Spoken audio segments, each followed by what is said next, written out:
Welcome to Live DAF, your online DAF Yomi Shir. Shalom Aleichem and welcome back to today's DAF Hayomi Maseches Bava Kamma Daf Nun Tes. We actually got up to the 10th line off the top of the Amud. Amar Abaye. So Abaye, throughout Shas is accustomed to sort of bundling together, tying together various opinions and presenting them as sort of going on the same track. So once again, we have Amar Abaye. We have two opinions which actually are sort of on the same track. We have Rabbi Yehuda Kessler, which was discussed yesterday. So if you recall, in the Brisa yesterday, we discussed a fellow whose animal consumed shachas, green grain, which basically means grain which has not yet matured. How much do you pay? Current value, which is negligible, or according to Rabbi Yehuda Kessler, you look at potential. So you pay according to what it would be worth when it's fully grown. That's an interesting opinion. You look at the future. So Abaye says that this opinion of Rabbi Yehuda Kessler corresponds and matches with Rabbi Shmuel. Amru davar echad, they're both on the same track. Rabbi Yehuda Kessler had Amran. Rabbi Yehuda Kessler is what we just mentioned. And where do we find Rabbi Shmuel? The Sanya, we have a Bryce. Meitav sodeyu, meitav karmo yishalem. When one inflicts damage, he pays the best. Which basically means if you're going to pay land, then it has to match the best quality land of the victim. So you have a choice of, you have several pieces of land that you can pay with. Meitav sadeu shal nizak, umeitav karmi shal nizak, divrei bishmol. So according to Bishmuel, you have to give meitav. Meitav of the nizak. We'll see in a minute exactly what this means. Rabbi Kiva Omer loy ba kosav ela ligbois lenizaken meneidis. The point of the pasuk is not to focus on the victim. Rather, the point is just to teach us this general principle, this general idea. If you choose to pay with property, with land, then it must be idis, the highest quality that you pay. Certainly if you damage hegdish. So actually we had a long discussion about this brisa back in Vav. Here we're just bringing it briefly. So according to Rabbi Kiva, the point is pay the best. Rabbi Shmuel speaks about the best of the victim. What does that mean? Says Abaye, don't think, don't interpret, don't explain Rabbi Shmuel's words based on Rav Ida bar Avin, who had a different explanation, which is unrelated to our sugya. The Amar Rav Ida bar Avin kigoyin, it means like this: She'achlo aruga bein arugos. Your animal ate one of the patches over there. We're not sure which patch he ate. Was it a was it a weak one with just sparsely filled with vegetables? Ishmein Avay, was it a good luscious one? We're not sure which one he ate, how much value he damaged. And what's the halacha? You pay as though you damaged the best. Damrinan lay, we tell him kol mishalim mishmeina b'meitav. You have to pay as though you ate the best. We're not sure which one, so we assume the worst, and you pay the best that's found over there. We assume that the patch was loaded with vegetables, and you pay. Not only do you pay, but you pay b'meitav de'ika hashta. So you pay the best of what you find there. So if you have a choice of various patches, some are filled, some are empty, some are luscious, some are measly, you pay as though we assume your animal ate the best. So you pay as though he ate the best patch that you can find over there. So that's Rav Ida bar Avin's way of interpreting Rabbi Shmuel. Meitav sadeu shel nizak, the best of the nizak. No, says Abaye. We don't interpret the Rabbi Shmuel that way. I have a different way of understanding Rabbi Shmuel. You can't obligate the perpetrator to pay more than you can prove. My time of why? Simple idea. When you extract money, you have to prove your case. You can't just hold them accountable by speculation. So that's not what he meant.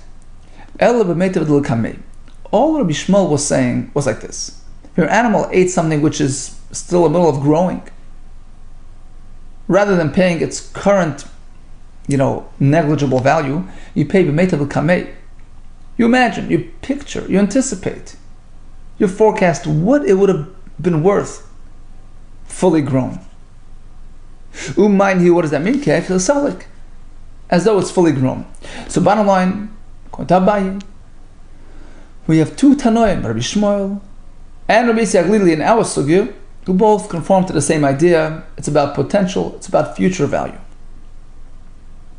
But the other opinions in our Brisa disagreed. Certainly the Chachamim, they say no, it's all about what it's worth now and no more. Let's go back to our Brisa, which discusses an animal consuming vineyard produce. So there are different, stages in the vine's growth. We have pre-blossom, we have post-blossom when it's already budding, and we have it more advanced, more looking like a fruit. So how much do you pay at each stage? Let's go back to the Brisa where we had Rabbi Shimon ben Yehuda Omer, he quotes Mishum Shimon. When do we just charge you for current value? It consumed, these gefanim, these clusters of grapes, or te'enim, these figs, when they were still at a very early premature stage. Blossom, before the flower even, blossom. So let's make a diuk. Apparently, if it reached the next stage, which is called smadar, which according to Rashi, it means post-blossom. Okay, so once it's blossom and you see the buds, that's called smadar. So if it ate the grapes at that late stage, at that relatively advanced stage, so we charge you full, as though they were fully grown grapes. That's what it sounds like. It's only pre-blossom that you give them that discount, but otherwise you pay in full. Let's move on to the next part of the halacha. Amos Seifa. The Brisa continued that that once the fig turned into pagim and the grapes turned into boiser, which is more advanced, now it's really looking like a fruit. So over there, the Rayin Aisan Kilo Anavim Oindes Libatzer. We treat them as though they're finished. We look at future potential. It's a fruit. You have to pay as though the fruit is fully grown. It's a high. You get a big bill. Let's make a diuk. Right. So stage 1, pre-blossom discount, negligible. Pagim boiser, which is sort of more advanced, stage 3, you pay in full. What about stage 2? Hasamadar, if it's that middle stage, post-blossom, right away, right at the blossom, small buds, roin oisan kamahi yafa v'kamahi yafa. Look at current value. How much was the field worth before and how much is it worth now after you pulled off those buds? But a minute ago we had a diuk that stage 2 gets you full payment. So which way is it? Again, the Brisa said, well, stage 1, minimal payment. Apparently stage 2, full payment. Then they say, well, stage 3 is full payment. Apparently stage 2 is partial payment. We have a stereo contradiction within the Brisa. Amar Rabbeinu Kreich V'Tani will sort of wrap together the two things as one, like this. Says the Brisa. When do we pay minimal? When it consume these things pre-blossom. But stage 2 and stage 3 are lumped together and you're charged in full. Smadar, Paganoi Boiser. So Smadar is stage 2, Paganoi Boiser is stage 3. In this case, you pay in full. We view them as though they're finished and ready to be picked. If that's the way to understand this shita, which is Rabbi Shimon ben Yehuda, then Rabbi Shimon ben Yehuda, Hani Rabbi Yeshua. So it's exactly what Rabbi Yeshua said in the Brisa as well. It's Smadar, which is stage 2, gets you a full bill. So why are they listed as separate opinions? There's a slight difference. Chash gufna. Rashi explains. According to both opinions, at stage 2 you have to pay in full. But ultimately there is chash gufna. The vine would have to expend that effort to grow these grapes, which it's not doing now because you spared that work, because you picked them off before the vine got to do it. So that nutrients, that effort, that you spared the vines from expending, perhaps you get a refund for that. I'm paying in full, but you're not putting in the work to produce those grapes. Your vineyard is resting now. So do I get a refund? Do I get a discount for that? That's the nafkamina. So one shita will say I get a discount, and one will disagree. We're not sure which shita holds what, but ultimately that's the nafkamina. Abaye Omar Mesaimi, no. It's very well, it's clear, very well proven. Who says what? Man Tano Dechayesh L'chash Gufna. Who's the Shita?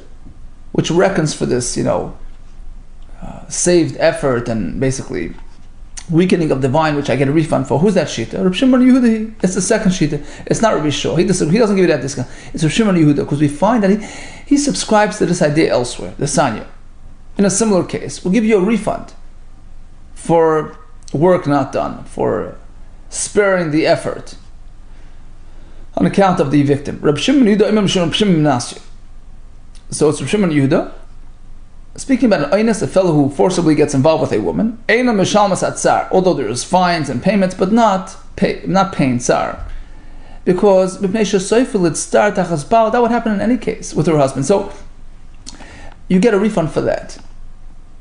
Amalei the Chacham disagreed. You still have to pay for tsar because there's an emotional. How could you compare an isha who interacts physically with her husband as married willingly to a woman who's being forced to interact with this fellow? It's a totally different, set of circumstances, and therefore you have to pay in full even for tsar. Bottom line is, you see that Rabbi Shimon Yehuda reckons for this sort of discount on account of the effort or pain or whatever that you would have experienced regardless. So I saved you, I spared you that, I get that back. Amar Abaye.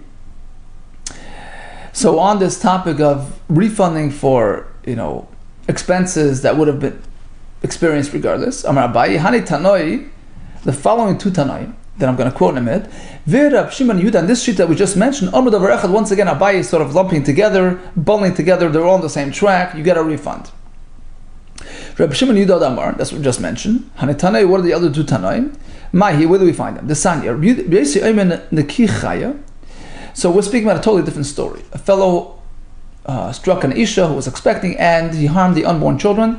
He pays this payment called Wed May, the value of the unborn child. What about giving any sort of discount for expenses that would have been experienced if she would have had full term and given birth? So basically says, yeah, you deduct the midwife's charge, which he spared her, he saved her that, right? Unfortunately, but end of the day, it would have been an expense that she would have experienced. But we deduct mezonos, extra food that he would have had to, the husband would have had to spend on her, at the childbirth juncture. So that much he saved him, so he gets that discount. So according to the Shita, you deduct for the midwife, certainly for the mezonos.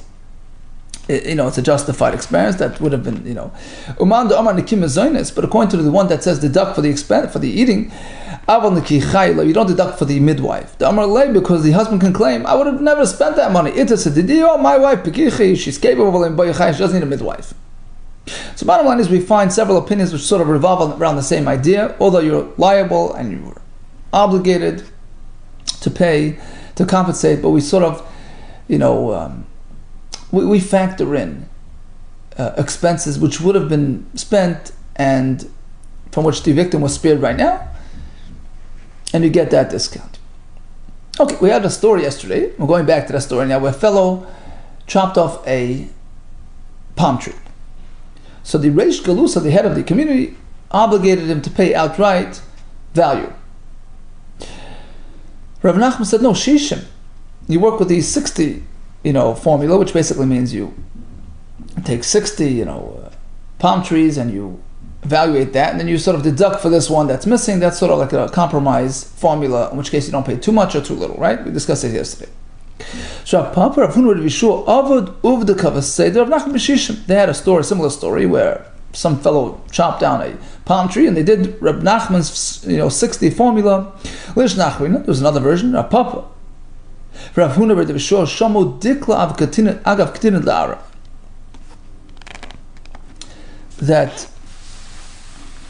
there was a palm tree that was harmed,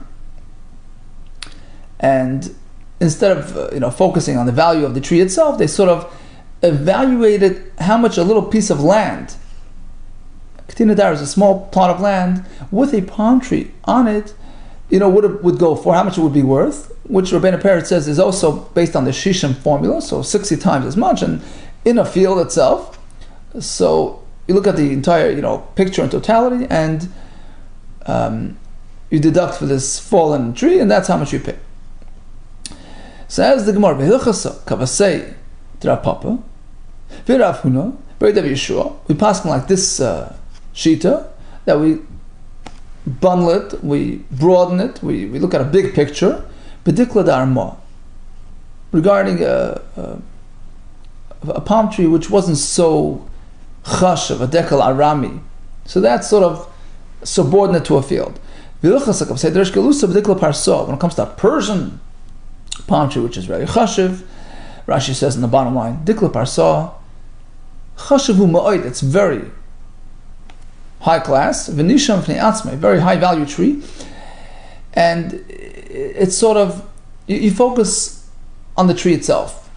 It's not evaluated agav de karka, it's not part of a field, has its own independent prominence and identity, and therefore, in this case, we followed the Reish Galusa's opinion.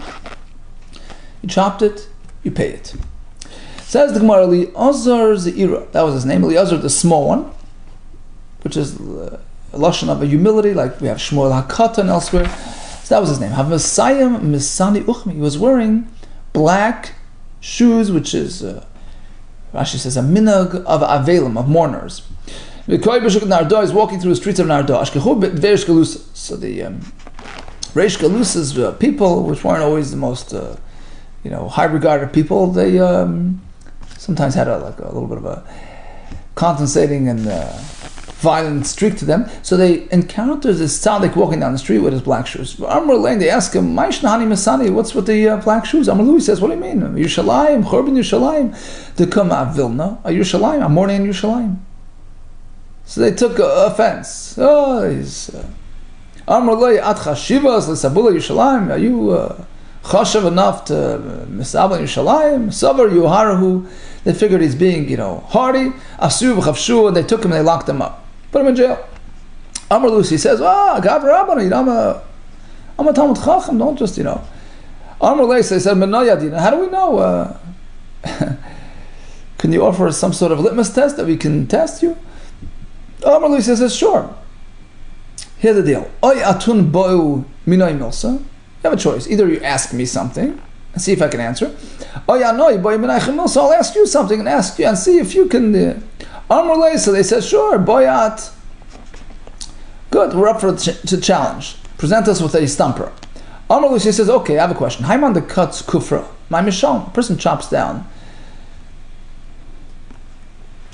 Kufra are these unfinished, unripe dates. Okay, so he picked off these things, he harmed them, he ruined them. What does he pay? They said very posh, you pay for the kufra. So he responded, what do you mean? Now they're kufra, they're undeveloped, but they're potential dates. So ultimately he harmed that much more. They said, okay, you're right. He pays as though they were dates. Amr says, no, that's not fair. He didn't take fully grown dates. Why would you bill him for dates? Amr says, okay, you got us. No. Okay, what do you have to say about this? What's the fair formula? Amr she says, look, it's about shishin. Rashi explains, rather than looking at the kufra themselves, you look at the entire picture. The tree with the kufra, with the field. And Rashi says when a person purchases a date orchard, he's also expecting, the dates. Meaning he's sort of factoring in the fact that he's going to have fully grown dates down the road, at the end of the season, right? So that's factored in, that's paid for, it's part of the price. So that's a fair way of evaluating loss. How much was the orchard worth before he chopped these kufra down, and how much is it now? So you're paying more than the actual kufra, because as we explained, a person is willing to pay a little bit more, knowing that at season's end, he has a fully grown orchard of dates. So they liked, they heard that. Amr Lay, so they said to him, Man Amr Kavaseich. It's interesting, formula, anybody that works with this formula, Amr Lu, he says, sure. Famous Amoira, a Dayan, Shmuel Chai, based in Kayim. Look, Shmuel's alive, and look, his Bezdin is functioning. Go ask Shmuel if he agrees with me. Shadu Kamed is Shmuel. So they went, they telegrammed Shmuel. Amar Louis says, sure, Bava Kamma l'chu b'shishim. Of course, that's the perfect formula. Well said. So now they were impressed, v'shavku, and they let him go. They released him from prison, realizing that he was a man that deserved respect and was deserving, was a man of stature, and it was befitting of him to actually wear those black shoes and be misabel on Yerushalayim.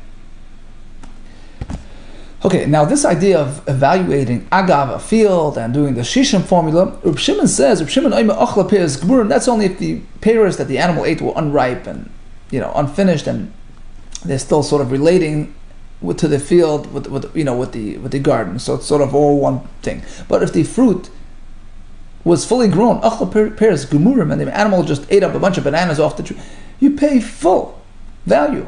My time says, why? Why is this different?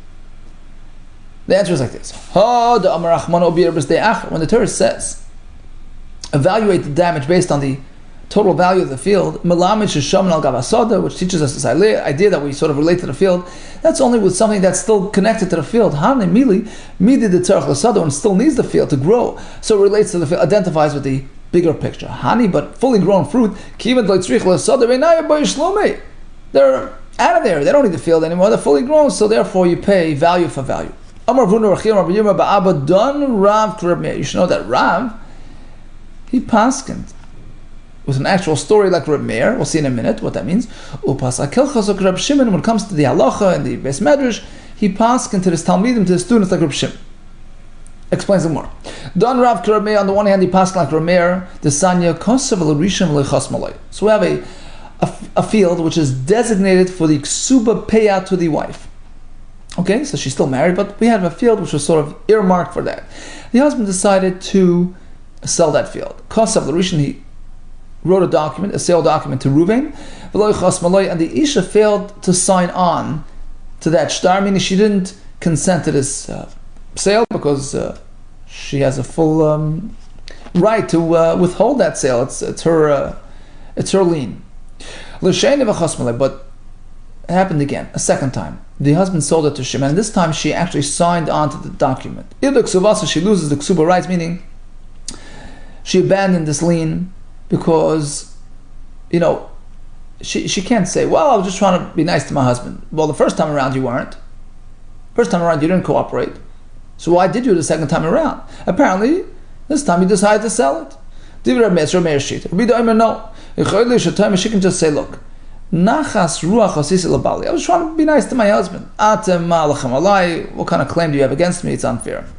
So first time around, okay, I was sort of held my ground, but it was repetitive. I just went along with it. But really, I did not want to abandon or relinquish my lien on this field. So in this respect, Rav paskin like Rameir, that she lost her rights. Upasak hilchas Reb Shimon. In a different context, Rav paskin like Reb Shimon, Keldesnan, like we have in the Mishnah, Reb Shimon Omer, with respect to damages. Ochla peres gmurim, mishalmas peres gmurim. The animal ate fully grown produce. You pay value as is without evaluating the general, field and all that. Imsa, the animal ate a sa, you pay a sa. Imsa saim, you pay sa saim. Okay, so let's just recap. We learned about the animal consuming unfinished products. We had a question of whether we look at the future value. That was one machlekes. Several shittas on that. We had a shayla whether we deduct for expenses that I spared you. Another shayla. We had a story with Elazar Ze'iri with the black shoes. And then we had the halacha here. Peres gmurim are paid as is. Says the Mishnah, a